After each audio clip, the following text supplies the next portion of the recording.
Guys workout आधी motivation लागतं, पण वर्कआउट नंतर जी फिलिंग येते ना ती नेक्स्ट लेवल असते. दुपारी वर्कआउटच्या आधी ओट्स खाल्ले आणि जिमला निघताना विदाऊट शुगर कॉफी घेतली. जिम मध्ये पोहोचलो, मस्त वॉर्मअप घेतला आणि आज थोडा पैलवानी जोर मारायचा मूड होता. आज शोल्डर डे होता. सुरुवात केली सिटेड डंबल प्रेसने. हेवी मुवमेंट असल्यामुळे शोल्डरला प्रॉपर स्ट्रेंथ मिळते. नंतर लॅटरल रेजेस घेतले, ह्यामुळे शोल्डर वाईड दिसायला मदत होते. मग घेतला अर्नॉल्ड प्रेस, शोल्डर हिट करायला एकदम खतरनाक वर्कआउट. त्यानंतर अप राईट रो घेतला, ह्याने शोल्डर आणि ट्रॅप्स दोन्हीवर मस्त पंप येतो. त्यानंतर पेक फ्लाय घेतला आणि शेवटी श्रग्स घेतला. लास्टला हँगिंग लेग रेजेस घेऊन ला हिट केलं आणि वर्कआउट कंप्लीट केलं. एक गोष्ट मात्र खरी आहे, वर्कआउट नंतर चेहऱ्यावर जो ग्लो आणि हॅपी फेस येतो ना, तो फक्त प्रामाणिकपणे वर्कआउट करणाऱ्या मुला मुलींनाच समजतो. Let's go.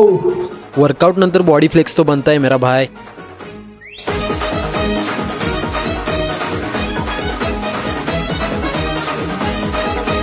जिमवरून येताना थंडाई घेऊन आलो आणि घरी येऊन फ्रेश झालो. आता वेळ आली बॉडीला फ्युअल द्यायची. थंडाईमध्ये एक स्कूप वे प्रोटीन ऍड केलं आणि मस्त शेक करून प्यायला घेतलं. वर्कआउट नंतरची फिलिंग वेगळीच असते. थोडा थकवा असतो पण मन एकदम खुश असते.